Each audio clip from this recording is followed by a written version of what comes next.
Okay my dear students, आज हम magnetic effect of electric current का कंप्लीट रिकैप देखेंगे।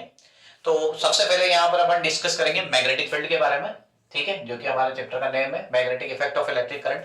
तो सबसे पहले अपन बात करेंगे यहाँ पर मैग्नेटिक फील्ड के बारे में, ठीक है। तो मैग्नेटिक फील्ड होता क्या है? मैग्नेटिक फील्ड को रिप्रेजेंट करते हैं बेटा बी से, ठीक है। कोई भी मैग्नेट अगर हमारे पास है तो मैग्नेट के चारों तरफ एक फील्ड क्रिएट होता है बेटा, इसे बोला जाता है मैग्नेटिक फील्ड, ठीक है। मैग्नेट के चारों तरफ एक फील्ड होता है, इसे क्या बोला जाता है? Magnetic field. और इस मैग्नेटिक फील्ड को रिप्रेजेंट करने के लिए, ठीक है, हम इमेजिनरी लाइंस काम में लेते हैं। इन लाइंस को बोलते हैं मैग्नेटिक फील्ड लाइंस। कोई भी, ठीक है, मैग्नेट होती है, उसके चारों तरफ होती है बेटा मैग्नेटिक फील्ड लाइंस, ठीक है। तो मैग्नेटिक फील्ड को रिप्रेजेंट करने के लिए, ठीक है, जो लाइंस काम में लेते हैं उन्हें मैग्नेटिक फील्ड लाइंस होते हैं। तो मैग्नेटिक फील्ड क्या है कि किसी मैग्नेट के चारों तरफ का वो एरिया या वो रीजन जिसमें कोई दूसरी मैग्नेट अगर रख दें तो वो या तो अट्रैक्शन फील करे या फिर रिपल्शन फील करे, ठीक है, तो वो कहलाएगा बेटा मैग्नेटिक फील्ड। ये एक इमेजिनरी फील्ड होता है, ठीक है। तो इसे बी से रिप्रेजेंट करते हैं। अब यहां हम बात कर लेते हैं यूनिट ऑफ बी की, means unit of magnetic field की। तो सबसे पहले जो यूनिट होती है बेटा वो होती है टेस्ला, ठीक है। तुम्हारे ये लिखी हुई थी क्लास 10th में कि मैग्नेटिक फील्ड जो है उसकी यूनिट क्या है? टेस्ला। फिर अपन आगे बात करें तो मैग्नेटिक फील्ड जो है उसकी यूनिट होती है बेटा न्यूटन पर एम्पियर मीटर, ठीक है, न्यूटन पर एम्पियर मीटर। अब आप तो डायरेक्ट यूनिट यहां रखनी। अब ये आई कहां से, ठीक है, इसके लिए देखो आगे हम एक फॉर्मूला पढ़ेंगे, F equal to q v B sine theta. अगर किसी मैग्नेटिक फील्ड बी में किसी चार्ज को रख दिया जाए और वो वी वेलोसिटी से मूव कर रहा हो तो उस पर फोर्स जो लगता है बेटा F इक्वल टू होता है क्यू वी बी। फिर से बोल रहा हूं मैं, क्या बोला कि अगर कोई चार्ज है इसको बी मैग्नेटिक फील्ड में रखा और वो वी वेलोसिटी से मूव कर रहा है तो उस पर फोर्स जो लगता है उसका फॉर्मूला होता है क्यू वी बी। यहां से हम बी की वैल्यू निकालें तो ये हो जाएगा F बाई क्यू वी। अब हम जानते हैं इलेक्ट्रिसिटी चैप्टर में पढ़ चुके हैं कि Q इक्वल टू क्या होता है, ठीक है, I equal to q by t होता है, I equal to q by t होता है। तो Q इक्वल टू क्या हो जाएगा? I into T. और Q जो है, ठीक है, I इंटू टी है। तो I जो है वो करंट है, करंट को मेजर किया जाता है एम्पियर में, टाइम को मेजर किया जाता है सेकंड। तो यहां से ध्यान से देखिए, फोर्स की यूनिट हो जाएगी न्यूटन, फोर्स को कहीं में मेजर करते हैं न्यूटन में। Q चार्ज है, चार्ज का फॉर्मूला बना एम्पियर इंटू सेकेंड, ठीक है। और यहां पर भी वेलोसिटी है, इसको मेजर करते हैं मीटर पर सेकंड। तो यहां से सेकंड क्या कर दिया? Cancel out. तो यहां से जो निकल के आई मैग्नेटिक फील्ड की यूनिट वो निकल के आई न्यूटन पर एम्पियर मीटर, ठीक है। ये यूनिट होगी किसकी? ठीक है, मैग्नेटिक फील्ड की। और हम बात करें कि और क्या यूनिट हो सकती है, तो यहां पर एक और फेमस यूनिट है, वो है वेबर पर मीटर स्क्वायर, ठीक है। तो थर्ड जो है वो क्या है? वेबर पर मीटर स्क्वायर, ठीक है। तो आपको सारी यूनिट्स ध्यान रखनी। अब ये मैंने बताया कि न्यूटन पर एम्पियर मीटर कहां से आई, ठीक है। ऐसे ही मैं बता रहा हूं कि जो वेबर पर मीटर स्क्वायर है ये यूनिट आ कहां से रही है। तो इसके लिए ध्यान से देखना, फ्लक्स फाई का फॉर्मूला होता है बेटा बी डॉट ए, ठीक है। ये आगे पढ़ेंगे कि फ्लक्स फाई जो है वो होता क्या है? बी डॉट, इसको फ्लक्स बोलते हैं, ठीक है, इस साइन को। तो फ्लक्स फाई जो होता है बी डॉट ए, यहां से जो है फ्लक्स बी की वैल्यू निकालेंगे तो 5 बाई ए हो जाएगा। और जो फ्लक्स है उसको मेजर किया जाता है वेबर में, एरिया को काई में मेजर किया जाता है मीटर में, स्क्वायर में। तो यहाँ पर ये थर्ड यूनिट निकल के आती है जो कि क्या होती है? वेबर पर मीटर स्क्वायर। मींस आपको इतना ध्यान रखना है कि जो मैग्नेटिक फील्ड है उसकी यूनिट एक तो होती है टेस्ला, दूसरी होती है न्यूटन पर एम्पियर मीटर, तीसरी होती है वेबर पर मीटर स्क्वायर, ठीक है।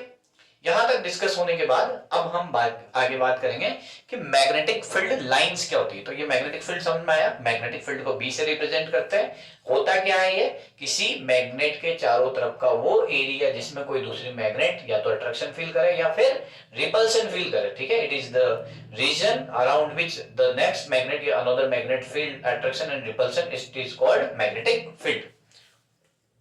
अब हम आगे डिस्कस करने जा रहे हैं, ठीक है, मैग्नेटिक फील्ड लाइंस के बारे में, ठीक है। मैग्नेटिक फील्ड लाइंस क्या होती है? तो मैग्नेट के चारों तरफ मैग्नेटिक फील्ड को रिप्रेजेंट करने के लिए इमेजिनरी लाइंस काम में लेते हैं। इन्हीं को क्या बोला जाता है बेटा? Magnetic field lines. देखो इधर, मैग्नेटिक फील्ड लाइंस, ठीक है। तो देखो इधर, जैसे हमारे इलेक्ट्रिक फील्ड लाइंस पढ़ी थी सेम वैसे ही है। यहां पर मैग्नेट है हमारे पास, यहाँ एक नॉर्थ पोल है, यहाँ पर क्या है? एक साउथ पोल है। तो नॉर्थ से साउथ की तरफ कुछ मैग्नेटिक फील्ड लाइंस निकलती है बेटा, ठीक है। ये इमेजिनरी लाइंस है, ठीक है, जो कि नॉर्थ से निकल रही है और कहाँ एंटर कर रही है? साउथ पे, ठीक है। तो ये जो लाइंस है ये कहलाती है बेटा मैग्नेटिक फील्ड लाइंस। ये मैग्नेटिक फील्ड को रिप्रेजेंट करती है। किसे रिप्रेजेंट करती है? मैग्नेटिक फील्ड को रिप्रेजेंट करती है। मैग्नेटिक फील्ड को रिप्रेजेंट करने के लिए हम इमेजिनरी लाइंस काम में लेते हैं। इन लाइंस को ही क्या बोला जाता है? मैग्नेटिक फील्ड लाइंस बोला जाता है। अब इनकी कुछ प्रॉपर्टीज है, ठीक है, तो अपन सबसे वन बाय वन इनकी प्रॉपर्टीज डिस्कस करेंगे। तो सबसे पहली जो प्रॉपर्टी है ये हमेशा नॉर्थ से निकलती है और साउथ पे एंटर करती है, ठीक है। ये कहां से निकलती है? नॉर्थ से निकलती है और कहां एंटर करती है? साउथ पे। मोस्ट इंपोर्टेंट सेकंड पॉइंट क्या है कि magnetic field lines close loop बनाती है। क्या बनाती है? क्लोज्ड लूप बनाती है बेटा, क्लोज लूप। जबकि इलेक्ट्रिक फील्ड लाइंस नहीं बनाती। इलेक्ट्रिक फील्ड लाइंस प्लस से निकलती है, माइनस में एंटर करती है, पर कभी भी माइनस से ओरिजिनेट नहीं होती है। पर यहाँ पर मैग्नेट के अंदर देखा जाए तो मैग्नेटिक फील्ड लाइंस कहां से कहां है? साउथ से नॉर्थ। तो आपको फर्स्ट पॉइंट क्लियर होना चाहिए कि मैग्नेटिक फील्ड लाइंस मैग्नेट के बाहर नॉर्थ से साउथ जाती है, पर मैग्नेट के अंदर साउथ से नॉर्थ जाती है, ठीक है। ये हो गया हमारे मैग्नेटिक की, ठीक है, फर्स्ट प्रॉपर्टी। फिर इसके बाद अगर के देखें तो यहाँ पर जो है मैग्नेटिक फील्ड लाइंस कहीं भी किसी को एक दूसरे पे कट नहीं करती। ये हम पहले भी पढ़ चुके हैं इलेक्ट्रिक फील्ड में, ठीक है। क्योंकि अगर ये एक पॉइंट पे देखा जाए तो जिस पॉइंट पे ये अगर एक दूसरे को कट कर रही होगी तो यहाँ पर इस पॉइंट पर, ठीक है, अगर हम टेंजेंट ड्रॉ करें तो वो टेंजेंट जो है वो टू डायरेक्शंस को शो कर रहा होगा, ठीक है, जो कि कभी भी पॉसिबल नहीं हो सकता। मतलब एक पॉइंट पे हम एक ही टेंजेंट ड्रॉ कर सकते हैं, दो टेंजेंट्स कभी भी नहीं बना सकते। तो मैग्नेटिक फील्ड लाइंस कभी भी एक दूसरे को कट नहीं करती। क्यों नहीं करती? क्योंकि यहां पर अगर ये दोनों कट कर जाएंगे तो एक ही पॉइंट पे दो डायरेक्शन हो जाएगी, जो कि कभी भी पॉसिबल नहीं हो सकता, ठीक है। यहां पर तीसरा पॉइंट है बेटा कि मैग्नेटिक फील्ड लाइंस अगर क्राउडेड है, ठीक है, तो वो स्ट्रॉन्ग मैग्नेटिक फील्ड को रिप्रेजेंट कर रही है। तो वो पोल्स पे आप देख पा रहे होंगे कि यहाँ पर मैग्नेटिक फील्ड लाइंस जो है वो ज्यादा है, क्राउडेड है, कम एरिया में, तो यहाँ पर स्ट्रॉन्ग मैग्नेटिक फील्ड प्रोड्यूस होगा।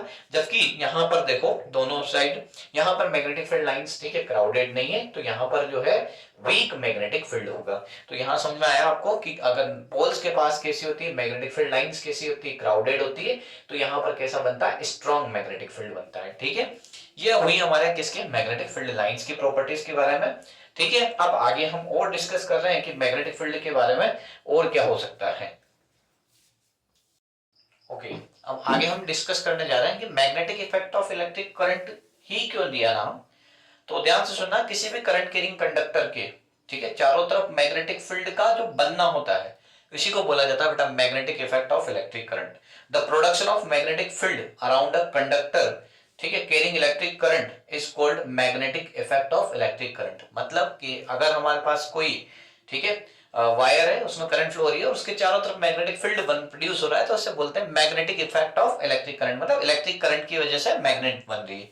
इसके लिए हम देख रहे हैं बेटा एक ओरस्टेड एक्सपेरिमेंट। ओरस्टेड एक्सपेरिमेंट, एक ओरस्टेड नाम के एक साइंटिस्ट है, उन्होंने एक्सपेरिमेंट किया। उन्होंने क्या किया कि यहाँ पर एक सर्किट बनाया, उस सर्किट में यहाँ पर एक वायर लिया, उस वायर को बैटरी से कनेक्ट कर दिया, यहाँ पर एक स्विच बना दिया। जैसे ही हम इस स्विच को ऑन करते हैं बेटा और यहाँ पर हमने एक कंपास रख दिया, तो कंपास में क्या देखा गया कि जैसे ही हमने इस स्विच को ऑन किया, करंट फ्लो कराई, तो इस वायर के पास अगर हम कंपास लेके जाते हैं तो उस कंपास में डिफ्लेक्शन शो होता है, ठीक है। यहाँ पर इस कंपास में क्या होता है बेटा? डिफ्लेक्शन शो होता है। तो ये जो डिफ्लेक्शन है वो, ठीक है, ईस्ट डायरेक्शन में सपोज करो शो हुआ है। और फिर इसी में क्या करते हैं सेकंड स्टेप कि हम अगर करंट की डायरेक्शन को रिवर्स करके देखते हैं, वापस स्विच ऑन करते हैं, करंट की डायरेक्शन को आपके बार चेंज कर देते हैं। सपोज करो हमने पहले ए से बी फ्लो करवाई थी, अब बी टू ए फ्लो करवा रहे हैं।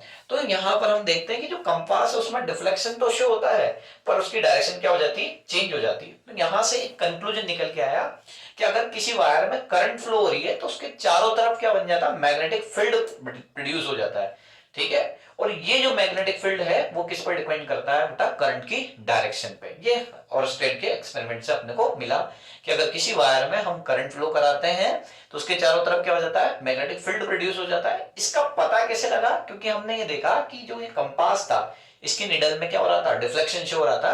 तो इस डिफ्लेक्शन से अपने को ये पता लगा कि ठीक है, इसके चारों तरफ क्या बन रहा है? मैग्नेटिक फील्ड बन रहा है। फिर हमने क्या करा, इसी एक्सपेरिमेंट में जो टर्मिनल थे बैटरी के उसको रिवर्स करा, तो अपोजिट डायरेक्शन में करंट फ्लो हुई। तो उससे ये पता लगा कि यहाँ पर डिफ्लेक्शन तो शो होगा कंपास में, पर उसकी डायरेक्शन भी क्या हो जाएगी? चेंज हो जाएगी। तो इससे ये पता लग चुका है हमें कि यहाँ पर जो कंपास है, ठीक है, उसकी जो नीडल है, ठीक है, उसमें अपोजिट डायरेक्शन में डिफ्लेक्शन हो रहा है। तो मतलब कहीं ना कहीं वो किस पे डिपेंड कर रहा है, करंट की डायरेक्शन पे डिपेंड कर रहा है। ठीक है, अब यहाँ पर इसके लिए अपन एक रूल काम में लेते हैं, स्नो रूल बोलते हैं बेटा।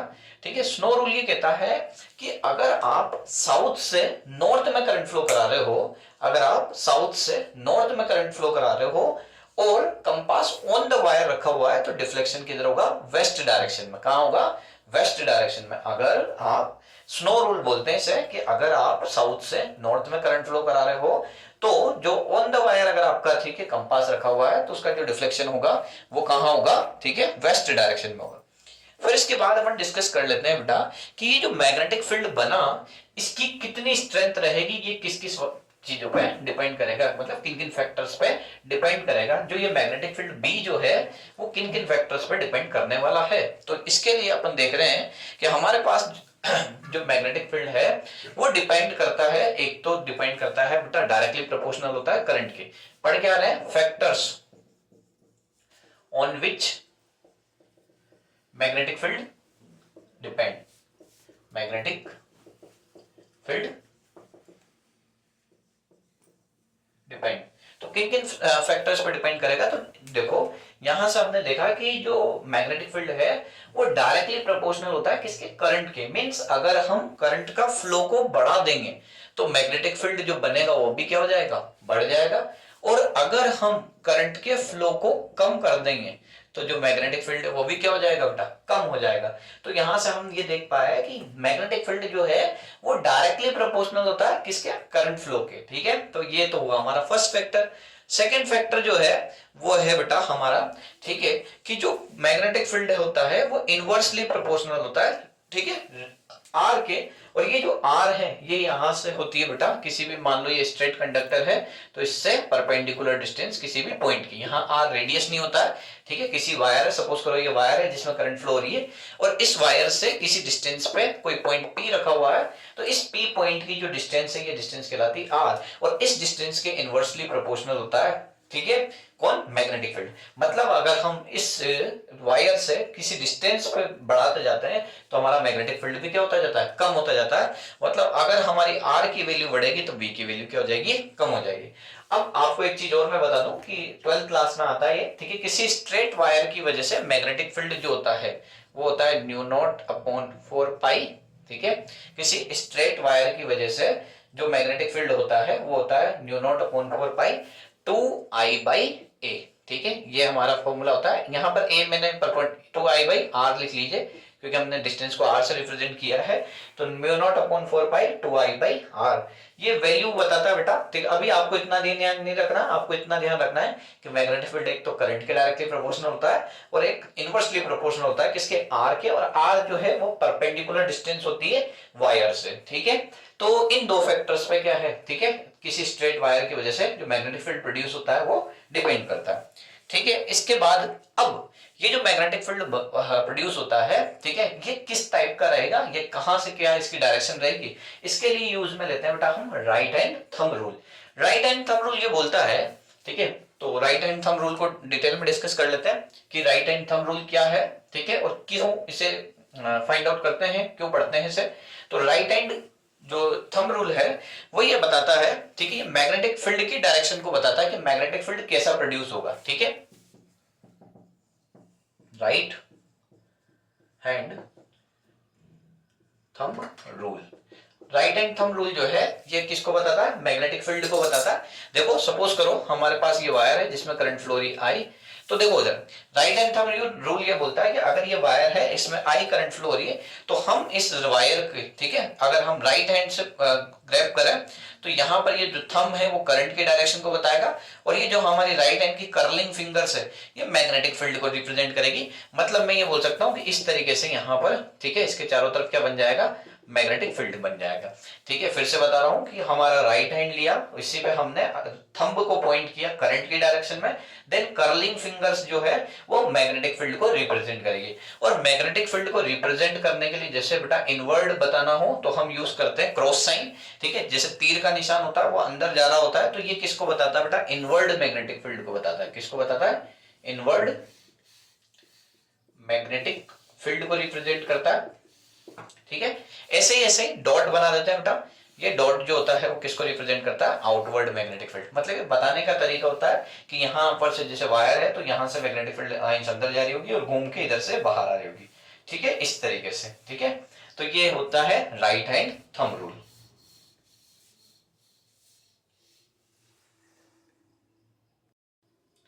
ओके, अब हम डिस्कस करने जा रहे हैं हमारा नेक्स्ट टॉपिक, जो कि क्या है, सोलेनॉइड। सोलेनॉइड होता क्या है बेटा, ठीक है। Solenoid is a coil of many turns closely wound on insulated copper wire.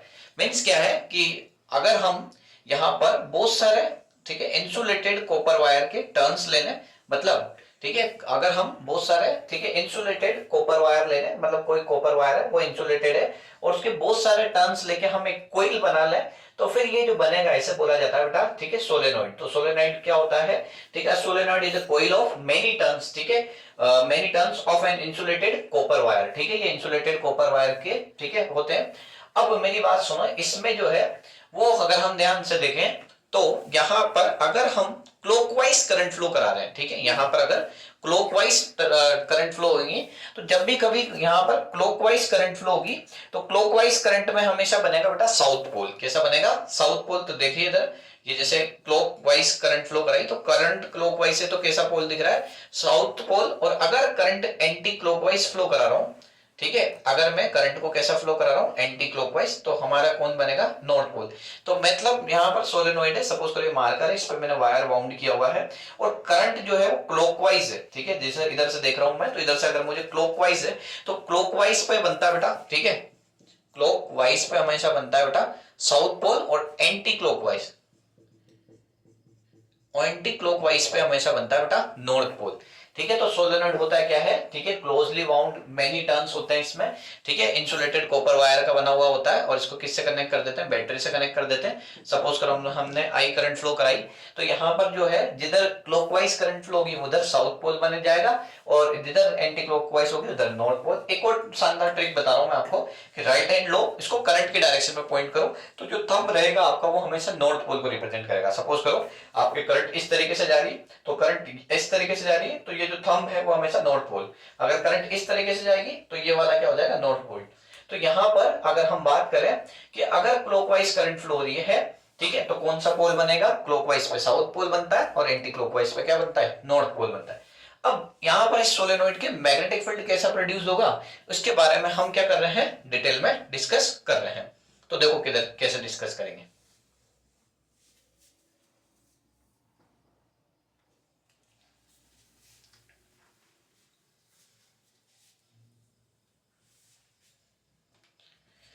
ठीक है, अब यहां पर हम सोलेनोइड से जो मैग्नेटिक फील्ड प्रोड्यूस हो रहा है उसके बारे में डिस्कस कर रहे हैं। तो ध्यान से सुनना, जहां पर मान लो सपोज करो नॉर्थ पोल है इधर साउथ पोल, तो नॉर्थ पोल से मैग्नेटिक फील्ड लाइंस निकलेगी और कहां जाएगी, साउथ पोल पे।